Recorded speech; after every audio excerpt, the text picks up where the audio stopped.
Left hand chance நேர்களுக்கு அனுப்புவாங்க. இப்போது பொதுவாக ஒரு ஜாதகத்தில் தர்ம கர்மாதிபதி யோகம் அப்படிங்கிறது பொதுவாக 9 குடை வரும், 10 குடை வரும். இணைந்து இருப்பது அப்படிங்கிறது பொதுவாக தர்ம கர்மாதியாகும் நல்ல யோக அமைப்பை கொடுக்கும் அப்படிங்கிறது நம்ம ஏற்கனவே பார்க்குறோம், படிச்சுட்டோம்.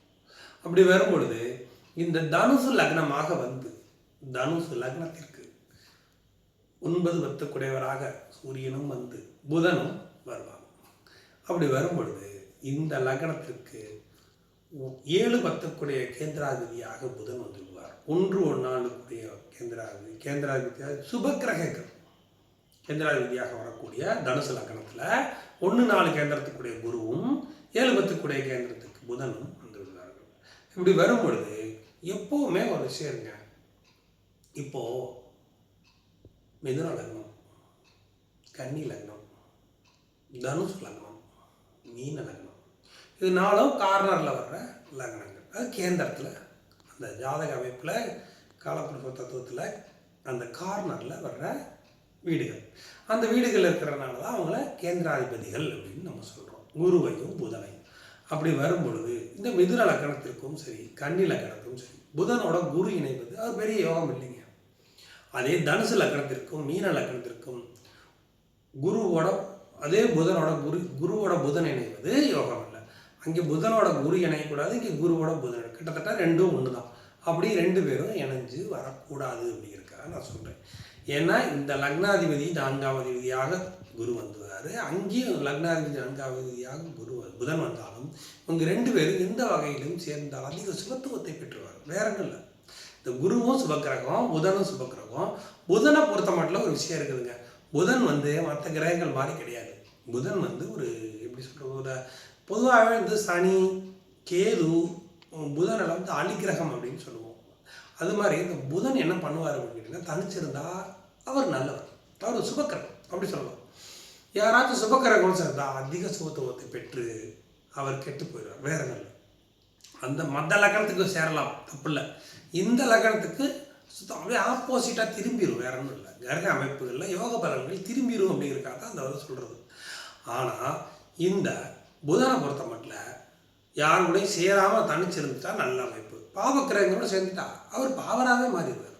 இப்போ நம்ம சந்திரனை சொல்கிறோம் பார்த்தீங்களா, தேய்பிரை சந்திரனாக இருந்தால் பாவக்கிரகமாக வந்து விடுவார், வளர்பிரை சந்திரனாக இருந்தால் சுபக்கிரகமாக வந்து விடுவாருங்கிற மாதிரி இவர் வந்து என்ன பண்ணுவார், பாவக்கிரகங்களோட சேர்ந்தால் பாவராக மாறினாலும் என்னதான் இருந்தாலும் குருவோட புதன் இணையக்கூடாது. நம்ம பேசுகிற டாப்பிக்கில் வந்து அதுதான் மெயின். அப்போது தர்ம கர்மாதிபதி யோகமாக வந்து ஒருத்தர் கேட்டிருக்காரு. அவர் என்ன கேட்டிருக்காருன்னா, தனுசு லக்னமாக வந்து 10ஆம் வீடான கன்னியில் சூரியன் புதன் குரு 3 பேரும் சேர்ந்துருக்குறாங்க, இது யோக அமைப்பு எப்படி அப்படின்னு கேட்டிருக்காரு. ஆக்சுவலாக இந்த லக்னத்திற்கு குருவும் புதனும் இணையக்கூடாது. அங்கே பாருங்கள், கன்னியில் போய் இணையும் போது புதன் உச்சம் அடைஞ்சிடுவார். புதன் உச்சம் அடைஞ்சு குருவோட சேரும்போது, அதாவது நீயா நானாங்கிற அளவுக்கு 2 பேரும் அதிக சுபத்துவத்தை கொடுப்பாங்க. அப்போ இங்கே யார் அதிகமாக பலத்தை வாங்கிக்குவாங்க அப்படின்னா சூரியன் தான் வாங்கிக்குவார்.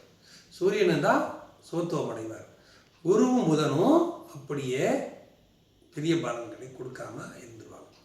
இப்போது தனுசு லக்னமாக வந்து இந்த தனுசு லக்னத்திற்கு 9 10 எப்படி இருந்தால் நன்மை பலன்களை கொடுக்கும், இவர் சொன்ன கிரகமைப்புப்படி எப்படி இருக்கும் அப்படிங்கிறதையும் இப்போ நம்ம பார்ப்போம். ஆனால் வந்து பொதுவாக 9 10 குடையவராக இருந்தாலும் புதன் சுபக்கிரகமாக வந்து விடுவார், சூரியன் பாவக்கிரகமாக வந்து விடுவார். அவங்க எந்த இடத்துல இருந்தால் அது நல்ல பலன்களை வழங்கும் அப்படிங்கிறதையும் பார்த்துருவோம். அதே சமயம் இந்த குருவும் புதனும் இணைஞ்சிருக்காங்க வேறு 7லேருந்து, அதாவது லக்னத்துக்கு மீன ராசியாக வந்து தனுசு லக்னமாகி மீன ராசியாக வந்து சந்திரன் 4லேருந்து பார்த்துட்டாரு இந்த குருவை புதனும். அப்படின்னா மொத்தமாக அந்த ஜாதகத்துக்கு பெரிய யோகமைப்புகளே இல்லாமல் பௌர்ணமி வேற, ஏன்னா சூரியன் கூட இருக்காரு, பௌர்ணமி வேற இருந்தாலும் அவங்களுக்கு வேணுங்கிறது எல்லாம் கிடைக்கும். ஆனால் இவங்க தனிப்பட்ட முறையில் செயல்பட முடியாது, அப்படி கொண்டு போயிடும். வேற ஒன்றும் இல்லை. சந்திரன் பார்த்துக்கூடாதுங்கிறக்காக நான் இதை சொன்னேன். சுக்கிரனும் சேர்ந்துட்டாரு, அவ்வளோதான். மொத்தமாக வந்து கிரகங்களுடைய இயக்கங்களே இல்லாமல் போயிடும் அப்படிங்கிறதுக்கு தான் நான் இதை சொன்னேன். இப்போ நம்ம பார்க்கலாம் பாருங்க, தனுசு லக்னமாக இருந்தால் அந்த 9 10 குடையவர்கள் எப்படி வந்தால் வருது அப்படிங்கிறது. இப்போ பாருங்க, தனுசு லக்னம், லக்னத்திற்கு 10 சூரியன் புதன் குரு அவர் சொல்றாரு. இப்படி வரும் பொழுது என்ன ஆகும் அப்படின்னு கேட்டீங்கன்னா, இவர் புதன் 4ஆம் வீட்டை பார்ப்பார், புதனும் பார்ப்பார். இந்த சூரியன் இணைஞ்சிருக்காரு எங்க அப்படின்னாலுமே, இந்த சூரியன் இணைஞ்சிருந்தாலும் இது பெரிய யோக பலன்களை கொடுக்காது. ஏன்னா புதனும் குருவும் அதிக பலம் பெறுகிறார்கள். எப்படி அப்படின்னா, புதன் உச்சமடைகிறார். புதன் உச்சமடைஞ்சு அவரோட குரு சேரக்கூடாது. அவங்க 2 பேரும் இன்னொரு முக்கியமான விஷயம், இன்னொரு கேந்திரத்தில் இருக்கிறாங்க. அதையும் நம்ம பார்க்கணும். இன்னொரு கேந்திரத்தில் அவங்க இருக்கிறாங்க. அப்படி இருக்கும் பொழுது இந்த தர்மகர்மாதி யோகம் பெரிய யோகம் அமைப்பே கொடுக்காது. ஏன் கேட்டீங்கன்னா, 10ஆம் இடத்துல சூரியனும் புதனும் இருக்கிறதே, நான் சொல்ல வந்ததுலேயே சூரியனும் புதனும் 10ல் இருக்கிறதே பெரிய யோகம் இல்லை. ஏன் அப்படின்னு கேட்டீங்கன்னா, 7 10 சுப கிரகம் கேந்திரத்தில் இருக்கக்கூடாது. அது தர்மகர்மாதிபதியாக வந்தாலும் சரி, அவர் கேந்திரத்தில் இருக்கக்கூடாது. ஃபர்ஸ்ட் பாயிண்ட் புதனை பேசிடுவோம். இவர் கேட்டது குருவும் இணைஞ்சிருக்காரு அப்படிங்கிறப்போ அந்த புதன் கெட்டு விடுகிறார். வேற ஒன்றும் இல்லை, குருவும் கெட்டு விடுறார். ஏன்னா அவரும் 3 நாள் கூட கேந்திராதிபதி, அவரும் சேர்ந்து போய் இன்னொரு கேந்திரத்தில் சேர்ந்து போய் 2 பேரும் உட்காரக்கூடாது அப்படிங்கிறதுக்காக சொல்கிறேன். சூரியன் இணைஞ்சிருக்காருங்க அப்படின்னாலும் இந்த சூரியன் இணைகிறதுனால புதன் இன்னும் அதிக வலுதான் பெறுவார், குறையாது. அதனுடைய வலு, அதாவது பவர் குறையாது. இந்த பாயிண்டை புரிஞ்சுக்கணும். புதன் சூரியனோட இன்னும் வலு அதிகம் பெறுவார். யாரு? புதன். அப்படிங்கிறப்போ இங்கே மெயின் பெரியாளா வர்றது புதன் தான் வருவார். அப்புறம் தான் குருவே நம்ம சொல்ல முடியும். அப்படி வரும் பொழுது இந்த தர்மகர்மாதிபதி யோகம் பெரிய யோகங்களை கொடுக்காது. கொடுக்குற மாதிரி வந்தாலுமே அது பெரிய இடத்துல கெடுத்துரும். இப்போ அடுத்தபடியாக நான் சொல்றேன் பாருங்க. இதுல அவர் கேட்டது சூரியன் புதன் குரு சேர்ந்திருக்கிறாங்க அப்படிங்கிறது, அது தர்மகர்மாதிபதி யோகத்துல பெரிய யோகத்தை கொடுக்காது. இப்போ சூரியன் இங்க இங்க இருக்கிறாருங்க. சூரியன் இங்க இருக்கிறாரு.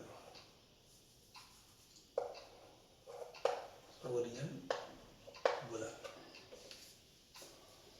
பாருங்க. 9ல் புதன், 10ல் சூரியன். அதாவது சூரியன் வீட்டில் புதன், புதன் வீட்டில் சூரியன். பாருங்க, இந்த லக்னத்திற்கு 7 10 குறைவராக புதன் வந்தாலும் அவர் சுப கிரகம். ஃபர்ஸ்ட் அந்த பாயிண்ட்டுக்கு வந்துடணும் நம்ம. அவர் சுப கிரகம். அவர் சுபர் ஒரு பாவர் வீட்டில், அவர் பாவர் தானே சூரியன். அவர் வீட்டில் போய் உட்கார்ந்துக்கிட்டு இந்த 9ஆம் வீட்டதிபதியாக வந்தார் சூரியன் பாவ கிரகம். அவர் 10ல் கேந்திரத்தில் உட்கார வேண்டும். அப்படி உட்கார்ந்து இந்த லக்னத்திற்கு 10ல் சூரியன் திக்பலம் அடைகிறார். சூரியன் அம்சமான இடத்துல போய் உட்கார்ந்து திக்பலம் அடைஞ்சிருவார்.